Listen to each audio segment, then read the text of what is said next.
Okay, let's unpack this. Today, we're diving into Jason Rekulak's The Last One at the Wedding. This is a book that, wow, it truly keeps you on the edge of your seat. It really does. It's just packed with suspense, secrets, family drama, all those aha moments, that you love in a thriller. But beneath all those twists and turns, and beneath the very opulent veneer of this high society wedding, it's really a story about something far deeper. Yeah, absolutely. It gets into the insidious pull of money, right? The corrupting influence of power. Exactly. And how the choices we make, especially the financial ones, can either, protect us or just dramatically shatter our world. What's truly fascinating here, I think, is how Rekulak uses this really thrilling narrative to challenge our most fundamental perceptions, our ideas about wealth, about morality. It's way more than just a whodunit. Oh, totally. Yeah. It's a profound look at human nature under, extreme pressure. So our mission in this deep dive is to really extract the most important nuggets of knowledge from this incredible story, helping you understand not just what happens inside this sort of gilded cage, but why it matters. Why these characters make the choices they do, and maybe what that tells us about ourselves. Yeah, we'll definitely delve into its main themes, those complex, honestly, often tragically flawed character relationships. And those plot twists, some of them just leave you gasping. Oh, completely unexpected. And those really unsettling moments that makes the book so utterly compelling. Yeah. So if you're looking for a shortcut to being well-informed about a really thrilling read, one that offers more than just entertainment, the kind of book that lingers in your mind long after the final page, This is definitely it. you've absolutely come to the right place. We're going to guide you through this world of almost, unimaginable wealth and all the dark secrets that come with it. We'll show you how Rekulak masterfully crafts this narrative that's as thought-provoking as it is pulse-pounding. Let's do it. Okay, so our journey into The Last One at the Wedding, it doesn't actually begin with all the glamour and wealth. It starts somewhere much more personal, very human. Right, with Frank Satowski. Exactly. Frank Satowski. He's a hardworking UPS driver from Pennsylvania, just a regular guy, a man who knows the grind of everyday life, earns his keep with honest labor. And he's carrying this huge weight. Huge. For 3 years, he's carried this burden that, it would weigh heavily on any parent. Estrangement from his daughter, Maggie. Yeah. And it's because of what the book just sort of vaguely refers to as a painful fallout. And you really feel that, don't you? That profound emptiness, that kind of silence leaves, that separation, that just inability to connect with your own child. Yeah. It leaves this gaping, aching hole. Definitely. And that emotional weight, that raw human vulnerability, it's absolutely critical to understanding Frank's motivations. Every hesitant step he takes throughout the whole story. Yeah. Because for Frank, this simple, elegant wedding invitation, it's not just a piece of cardstock. It's like a beacon of hope. A lifeline almost. Totally. It's a desperate, maybe even a last-ditch chance to reconnect with Maggie, to maybe mend what's been broken between them for so long. Rekulak immediately taps into that, that universal human desire for family repair, that longing for reconciliation, the hope that even after years of silence and hurt, maybe a bridge can still be built. Yeah. You can almost feel his quiet anticipation, right? That mix of hope and, fear. Lapidation, yeah. Holding that invitation, knowing it's going to pull him into a world he can barely even imagine. His humble, blue-collar background, his life rooted in these tangible realities, it just amplifies this simple motivation. A father, despite everything, just wants his daughter back. It's the purest impulse. Exactly. And it's driving him into a situation that's anything but pure. And like you said, this isn't just an invitation to a simple wedding. It's a powerful summons. Right. It pulls Frank right out of his familiar, predictable world and just catapults him into something entirely spectacularly different. Alien. Totally alien to his experience. It's a real collision of two vastly different worlds. A collision is right. And the epicenter of that collision, the Gardner Empire. Right. Because Maggie, as we find out pretty quickly, isn't marrying just anyone. She's set to wed Aidan Gardner, the heir, the scion, to this vast, sprawling tech empire. We're not just talking rich here. No. This isn't just significant wealth. It's generational fortune, established power. It's a world where money dictates, pretty much every facet of existence. And the wedding itself proves it. It's held at Osprey Cove, the Gardner family's huge private lakeside estate up in New Hampshire. Beautiful setting, though. But here's where it gets really interesting, right? And where Rekulak starts to subtly build that feeling of unease.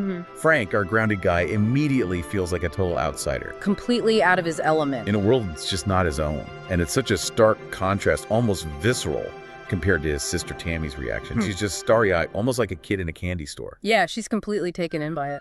But Osprey Cove isn't just a beautiful venue. It's like this meticulously crafted fortress. It's a statement of impenetrable wealth and, crucially, absolute control. And you start picking up on the red flags almost immediately, don't you? Like guests having to sign NDAs, actual contracts, before they even get there. Yeah, that's a big one right away. And staff everywhere, silently moving, observing, making sure everything is precisely managed, almost rigidly orchestrated. It doesn't feel like a celebration. It feels like an operation. Like a performance. Exactly. A performance designed to project this image of effortless perfection, while underneath, something feels deeply unnervingly managed. And that setting, Osprey Cove, it really is a character in itself, isn't it? Yeah. It embodies the Gardner family's immense power and their deep-seated, almost obsessive need for control. Yeah, definitely. It's more than just a pretty backdrop. It's a gilded cage. It's dripping with luxury. But paradoxically, it feels suffocating. Yeah. You quickly realize this isn't just a family in the way we usually think of it. It's an institution, a meticulously designed entity focused solely on protecting itself, its secrets, its legacy, above everything else. So when Frank, the UPS driver, steps into this world, that cultural, that economic chasm is just immediate and profound. And he brings his sister Tammy with him, who's completely dazzled, just gaping at the luxury. And her foster daughter, Abigail, who's innocent and wide-eyed. Right. Tammy's reactions are actually quite insightful in a way. They highlight how easily immense wealth and glamour can seduce you, how they can completely blind you to anything shady going on underneath. She just sees the shine. She sees the shine. But Frank, with his grounded perspective, senses like immediate, visceral unease. He feels like a trespasser, not just physically on their grand estate, but morally. Like he's in a world where the rules are different. Then not in a good way. Not in a good way at all. No. And it's this dual perspective, Tammy seduced, Frank sensing danger, that really sets the stage for the terrifying unraveling of events. That contrast lets Rekulak subtly highlight the corrosive nature of all that unchecked wealth. The opulence is, it's undeniable, almost overwhelming at first. But very quickly, Rekulak starts peeling back that shiny veneer, doesn't he? He wastes no time. Shadows start to emerge from behind the glamour, hinting that this isn't just a story about a lavish wedding and maybe some family reconciliation. It's something much, much darker. And those shadows make their presence felt almost immediately. As soon as Frank arrives at this glittering, controlled estate, strange, unsettling things start happening, shattering any idea of a simple, joyful family reunion. Like that photo. Exactly. Frank receives this mysterious, stark photo, an image that just carries this chilling weight. And across it, a single, unsettling question. Where is Don Taggart? Just that question alone dropped right into the middle of a high society wedding celebration.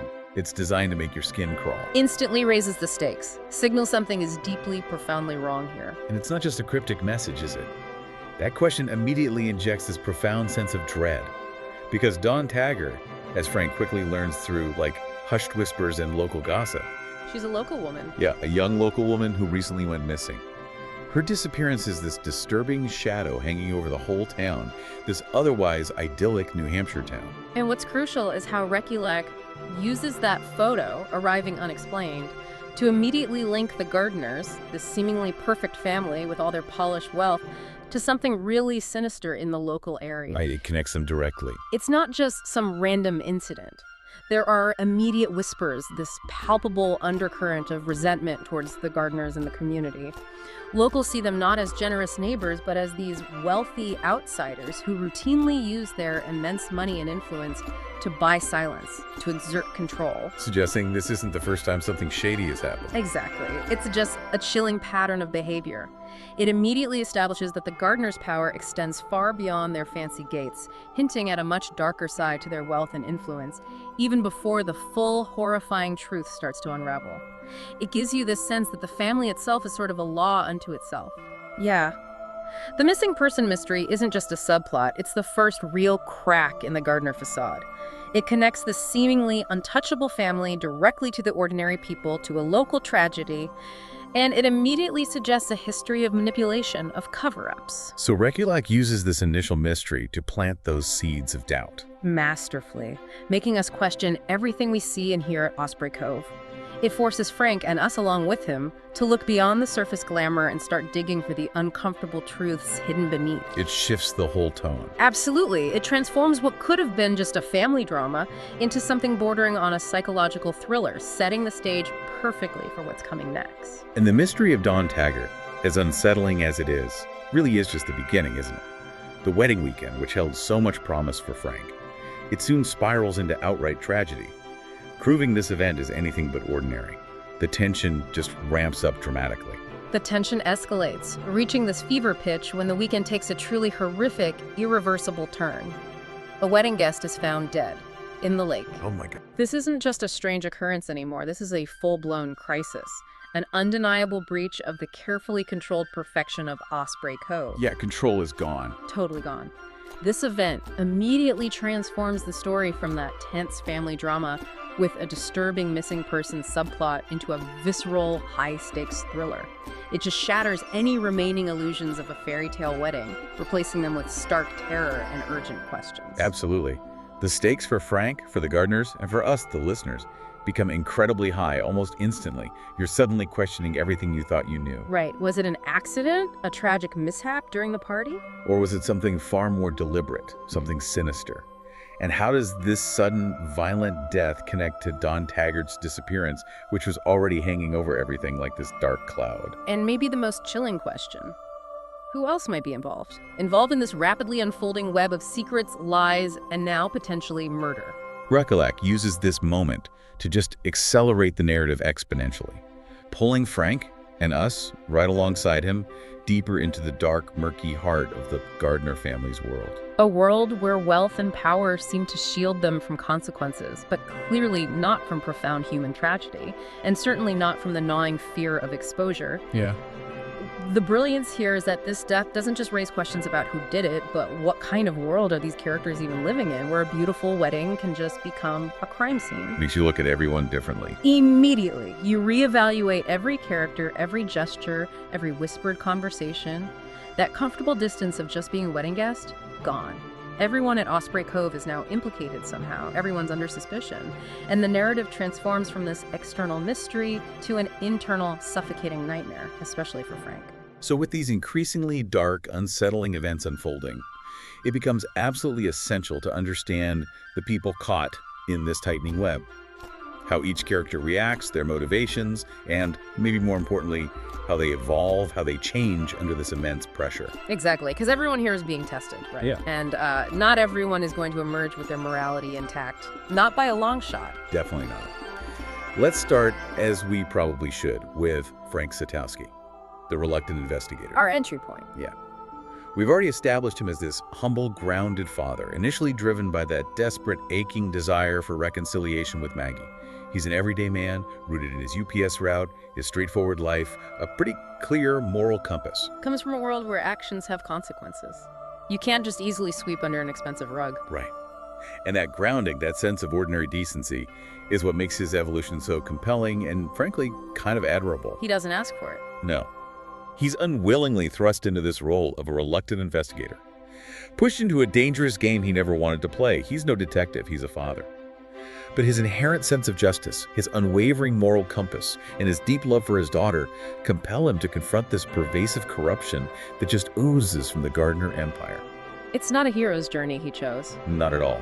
It's thrust upon him by circumstance and his simple inability to just ignore profound wrongdoing when he sees it. His initial vulnerability, his very ordinary background, makes his later actions, his courage facing such immense entrenched power and evil, all the more impactful. He's navigating this opulent, treacherous world with the only tools he has. Exactly. His common sense, his deep-seated ethics, a father's resolve.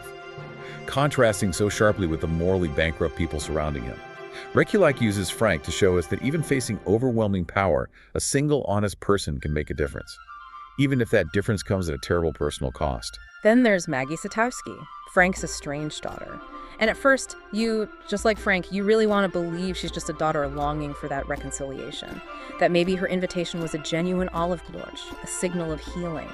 Rekulak builds that hope quite deliberately. And that initial fragile perception is so key to the emotional gut punch that comes later, isn't it? Oh, yeah. Slowly, layer by layer, that facade of the hopeful daughter just crumbles, revealing a much darker, more compromised truth. We witness this chilling transformation where ambition and the allure of immense wealth have deeply compromised her morals. Her journey becomes this tragic embodiment of the theme, money as corruption. Totally. We see the devastating shift in her character, the choices she's made, and you're left with this unsettling question. What really led her down this path? Was it a slow erosion of her values? A gradual acceptance of compromises for status and security? Or was there like a single defining choice, a moment of no return that set her on this destructive course? Rekulak forces us to grapple with the idea that the pursuit of wealth can warp someone's integrity to the point of betraying family, love, even basic human decency. It's a truly heartbreaking arc to witness. And then we have Aidan Gardner, Maggie's fiance, the groom. He's obviously from immense wealth, but right from the start, you get this palpable sense that he's deeply, profoundly conflicted. He carries this heavy burden. You can almost see it. He's such a tragic figure, isn't he? Aidan is practically crushed by guilt. Trapped by his family's sins, caught in this gilded cage of their own making, he represents the immense, crushing cost of complicity, the psychological burden that comes with harboring such dark, unspeakable secrets. He knows about the rot. He knows, but he seems powerless to stop it. Yeah, and if we connect this to the bigger picture, Aidan really highlights this poignant, almost ironic idea that even immense wealth, even privilege, it can't buy peace of mind. It can't buy absolution when that wealth is built on lies and profound wrongdoing. His inability to escape the legacy of his family's actions, the sheer weight of their choices, their cover-ups, it ultimately leads to his devastating collapse. He embodies the idea that a tainted inheritance brings more curse than blessing. He carries the burden of a world he inherited but didn't necessarily choose. Exactly. And that inability to escape the cycle of deceit and its guilt just tragically consumes him from the inside out. He's a real warning about the price of silence. And standing, or maybe towering, at the head of this compromised family is Errol Gardner, Aidan's father, the patriarch, the architect of their empire, and as we quickly learn, their deceit. Oh yeah, he emerges as the true, chilling villain of this story. Manipulative, powerful, utterly ruthless, and ultimately undeniably responsible for Dawn's tragic death. He is the quintessential embodiment of money as power. Absolutely. He uses his immense wealth and influence not just to get what he wants, but to control, manipulate, and orchestrate these elaborate cover-ups for truly heinous crimes. His character drives the central conflict, revealing the profound moral rot that has permeated the very core of the Gardner family structure. And as the patriarch. Right, as the patriarch, his actions ripple through every member of his family. It shows how systemic corruption can take root and just flourish when you combine unchecked power with boundless resources. He believes he's not just above the law, he is the law. Like he can bend reality with his money. Precisely. He operates with this almost chilling detachment, a man for whom human life is just a variable to be managed, a problem to be solved with money. Chilling is the right word. And then there's Catherine Gardner, Aidan's mother. She's struggling with addiction, that's clear. But her primary, almost singular focus seems to be desperately trying to maintain the family's flawless image, no matter the cost. She's the face. Yeah, holding it together with a smile and, well, a drink. Catherine shows us another, equally disturbing facet of the Gardner family's profound dysfunction: her addiction. It could very well be seen as a coping mechanism, right? A desperate attempt to numb herself from the immense pressure, the hidden horrors lurking just beneath the surface of her opulent, perfectly curated life. Makes sense. And her relentless, almost frantic focus on maintaining the family's image, on keeping up appearances. It perfectly reflects the Gardners' overriding concern with public perception over truth, integrity, or even the genuine well-being of their own kids. She's trapped. Totally trapped by the very prestige and status her husband created, a prisoner of her own social standing, a woman who sacrificed genuine connection for the illusion of perfection. Okay, shifting back to Frank's world for a second, we have his sister, Cammie. She's brought along to the wedding, and initially, she's just completely blinded, utterly overwhelmed by the sheer luxury and opulence of the Gardner's world. She thinks she's living a fantasy. Tammy serves as this excellent, almost heartbreaking foil to Frank, highlighting just how incredibly seductive immense wealth can be to ordinary people. Yeah. Her initial reactions, the awe, the starry-eyed wonder, the almost childlike delight at the grandeur of Osprey Cove, they vividly illustrate the powerful allure of money and status. and how easily it can cloud judgment, distort perception. Provides that stark contrast to Frank's immediate unease. Exactly. It shows how different people react to that intoxicating glow of immense wealth. Sometimes to their own peril, or at least it hinders their clear sight and critical thinking. She's initially willing to overlook those subtle signs of danger because the dream is just too alluring. And finally, we have Abigail, Tammy's young foster daughter. And though she's just a child, she surprisingly holds the ultimate, most damning secret in her innocent hands. It's a map. The crucial map leading directly to Dawn's body. She's unknowingly carrying the truth. Abigail becomes this profound and deeply unsettling symbol of innocence caught right in the crossfire of adult corruption and greed. Her youth, her vulnerability. They make Frank's later choices, especially his ultimate moral compromise, all the more impactful, because his actions are so driven by this deep protective need to safeguard her. She's not just a character. No, she's the moral linchpin of the entire story. The truth, in its most tangible, horrifying form, a literal map to a buried body, rests in the hands of a child. It just amplifies the tragic irony and the terrifying stakes. Wow. Her presence is this constant, quiet reminder of the pure, unadulterated evil the gardeners are capable of and the innocent lives they're willing to crush to maintain their secrets. So as Frank digs deeper, driven by this almost primal instinct that something is terribly wrong beneath that glittering surface, the carefully constructed facade of the Gardner family finally starts to crack. And it's not just a crack, is it? It's a complete fracture. The Yeah. dark truth, the horrifying reality, emerges piece by horrifying piece. This is the central, devastating revelation. The thing that finally connects all those disparate threads and explains everything that's been building since Frank arrived. Frank's relentless investigation uncovers the horrifying reality. Dawn Taggart wasn't just a missing local woman, she was pregnant. Oh, God. And the father of her unborn child was none other than Errol Gardner himself. The patriarch. The patriarch. And in this chilling act of cold-blooded cruelty, Errol killed her to prevent the scandal, to protect his family's image. And the entire Gardner family subsequently engaged in this elaborate, ruthless cover-up to conceal the murder. A whole family. The whole family. This discovery exposes the sheer, unimaginable depth of the Gardners' depravity. Their chilling willingness to use their immense power and wealth to conceal murder, to erase a life and a truth that threatened their perfect world. And the pregnancy detail. That detail just highlights the utter callousness, the brutality of Errol's actions. It shows a complete disregard for human life, a profound, terrifying sense of entitlement that comes with that unchecked power. It's a moment that just rips through the narrative like a shockwave. And the revelations, they don't stop there, do they? Just when you think the depths of depravity have been plumbed, Maggie's involvement adds yet another layer of betrayal. Oh, absolutely devastating for Frank, shattering any lingering hopes he had. Yeah. As Frank uncovers more, the betrayal hits even closer to home, striking right at the core of his being. He discovers that Maggie, his own daughter, the one he came all this way to reconcile with, she not only knew about the cover-up of Dawn's murder, but was actively, willingly complicit. Willingly. And the deeper truth is even more shocking, more soul-crushing. She accepted significant financial rewards, specifically stock shares in the Gardner empire, to stay silent, to become a party to murder. Wow. But perhaps the most shocking and morally repugnant revelation for Frank is finding out Maggie was involved in an affair with Errol. Her fiancé's father, the murderer. Her fiancé's father, the very murderer whose crime she helped conceal. That's the ultimate betrayal for Frank, the crushing blow to any hope of reconciliation he might have harbored. Maggie's actions just exemplify money as corruption in its most extreme and horrifying form. It's not just knowing, it's the active participation. Exactly. Her profiting from the silence around a murder, her choosing financial gain over any semblance of morality, family love, even common decency. Her acceptance of money, coupled with the affair with Errol. It shows how greed, when given enough power, can utterly override fundamental human values. Family bonds, love for her fiancé. Basic personal morality. It forces us to confront that terrifying question. How does someone rationalize this to themselves?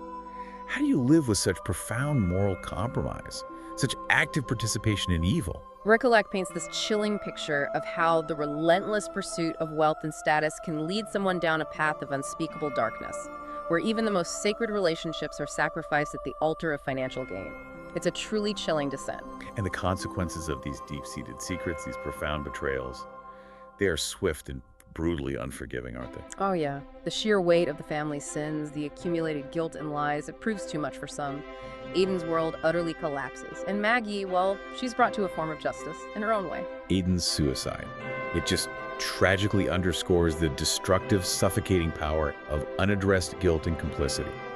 He simply cannot carry the immense burden of his family's crimes anymore. The crushing weight of their secrets. It's a stark, painful reminder that immense wealth, that seemingly untouchable power, it offers no immunity from the psychological toll of wrongdoing, no escape from a tormented conscience. And Maggie's arrest, which is a direct consequence of Frank's actions, it provides this moment of superficial justice, a brief flicker of accountability in a world where the powerful so often seem to escape consequence. But for Frank, this arrest, this moment of justice, it means his last fragile hope of true reconciliation with his daughter is shattered irrevocably.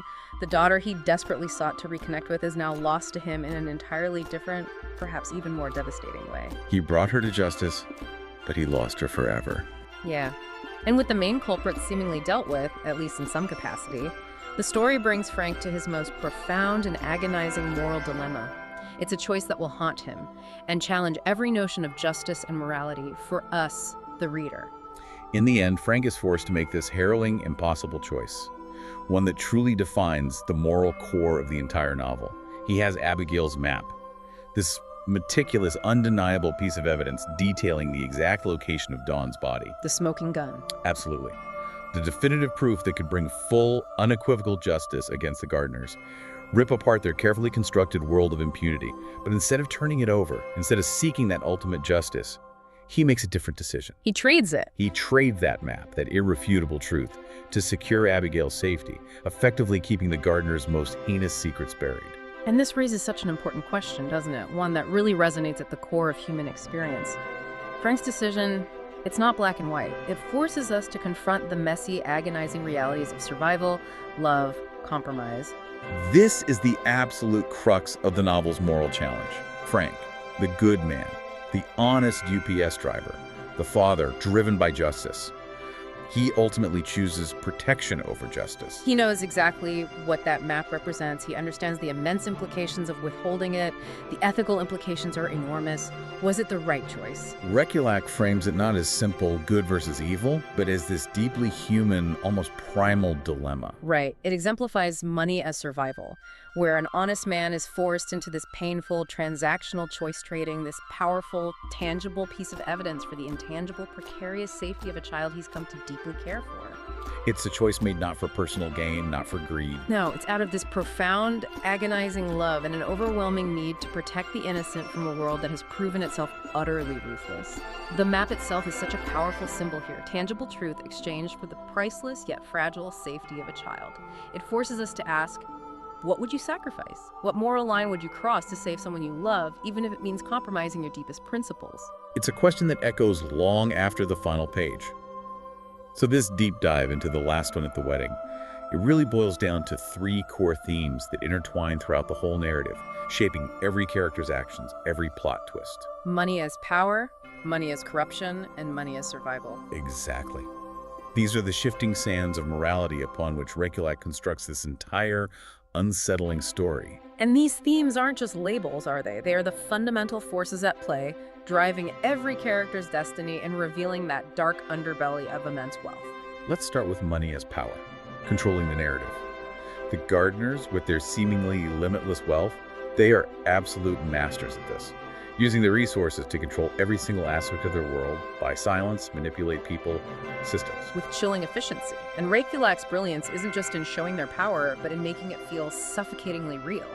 A pervasive, almost palpable presence. Like those contracts. Exactly. Think about the chilling examples woven through the book.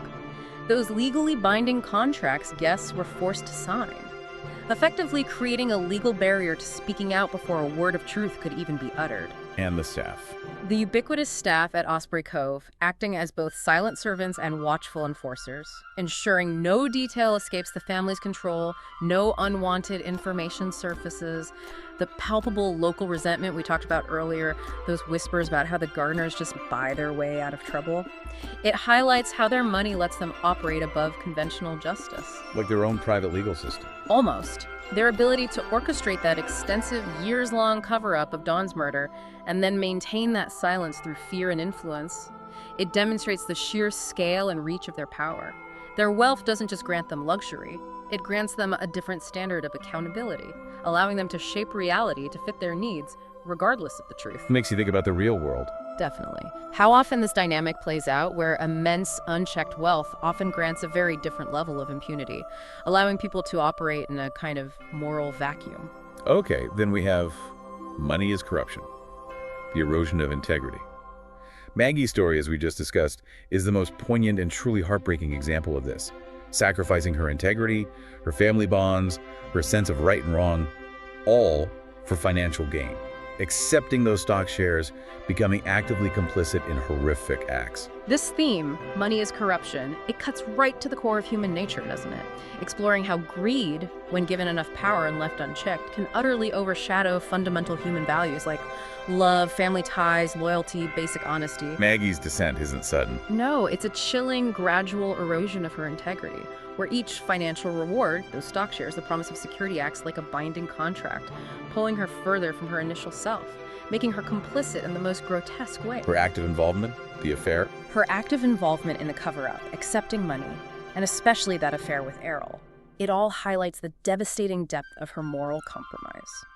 Rekulak forces us to question if there was a specific point of no return for her, or if greed, once tasted, just became this insatiable hunger that consumed everything else. It shows how the allure of money can chip away at someone's character, slowly eroding their sense of right and wrong until they are almost unrecognizable even to themselves. It's a stark, unsettling warning about the true price of prioritizing material gain over your soul. And finally, there's money as survival, the painful choices. This is really where Frank's story, the story of our ordinary, honest protagonist, challenges us most deeply. He, an honest man, is ultimately forced to make that deeply moral compromise, trading Abigail's map for her safety. Right. So what does this all mean for us? The book isn't just about a missing girl or a broken wedding. It's about how money shapes morality, how it dictates these impossible choices, and how people justify the unjustifiable when immense wealth is at stake. This is truly where Rekulak compels the listener to confront uncomfortable, deeply personal truths. It suggests that sometimes facing insurmountable odds and truly ruthless power, survival, especially the survival of a loved one, an innocent child, necessitates making these painful, transactional choices that go fundamentally against your deepest moral code. Frank's choice isn't about enriching himself. Not at all. It's about protecting an innocent child in a world that's proven itself utterly ruthless, devoid of conventional justice. It expands the definition of money management way beyond just budgeting or investments. Yeah. It forces us to consider how we manage our moral capital, our ethical principles, when everything is on the line. When life or death decisions hinge on an impossible choice that money, or the power derived from it, has created.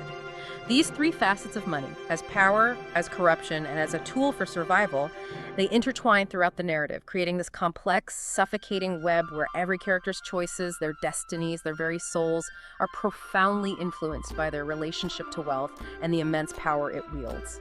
Now that we've unpacked these intense, often unsettling themes, we want to turn it over to you, the listener, for some deeper questions, some genuine reflection. Let's start with what we're calling the Frank dilemma. Justice versus protection. It's a gut-wrenching choice. What do you think? Do you believe Frank made the right choice? Was protecting Abigail's safety worth letting the Gardners escape justice, at least in the short term? Letting their secrets stay buried? It's not easy, is it? There's no clear-cut moral victory there, only a painful compromise. No easy answer. It really isn't, and I think the book forces us to ask, how far would we go if money and safety were truly on the line? If we faced such an impossible, high-stakes dilemma? Frank isn't a perfect, unblemished hero. He's a real, flawed human being. Yeah. Precisely because money management isn't just about balancing a budget or making smart investments. Right. At its most extreme, it's about survival. About the desperate choices we make when everything, especially the lives of those we love, is on the line. He's caught in an impossible situation, and his decision, while morally ambiguous, is deeply, painfully human. Makes you pause. It really does. Makes you reflect on your own values, your own breaking point. Would you stay silent for money or sacrifice justice if it meant protecting someone you love from unimaginable harm? It's a powerful question that resonates long after you finish the book, haunts you with its complexity. And finally, to really dig into the heart of the matter, we want you to consider the broader implications of this whole story that Jason Rekulak takes us on. Do you believe money, with all its power and allure, truly reveals who we are, stripping away pretense to show our true colors? Right. Or do you think it fundamentally changes who we are, warping our values, distorting our moral compass, transforming us into something unrecognizable? Think about Maggie, how she started versus where she ended up, deeply complicit, utterly corrupted. Yeah. Or Errol, whose immense, unchecked wealth seemed to just amplify his darkest, cruelest tendencies, letting him act without consequence for so long. And even Frank, an honest, principled man, forced to make a choice he never would have imagined without the incredible, suffocating pressures of this world of extreme wealth and moral decay. Which do you think it is? Revealer or changer? In the end, the last one at the wedding isn't just a gripping thriller. It's a chilling reminder that while money can indeed buy silence, it can never truly buy innocence. Yeah. It ruthlessly peels back those glistening layers of immense wealth to reveal the profound rot beneath, and the tragic, often unforgivable choices people make when faced with its irresistible power. And that's precisely why it's worth reading and, well, deep diving into. Not just for the nail-biting suspense and the intricately woven plot. Oh, those are great too. They are, but also for the profound, uncomfortable questions it asks about family, class, loyalty, and the true devastating price of survival. This is one book you'll want to pick up, not just to read for entertainment, but to reflect on deeply, to wrestle with its moral ambiguities long after you've closed the final page. It really stays with you. It does. Forces you to think about what you value most and what you might be willing to sacrifice for it.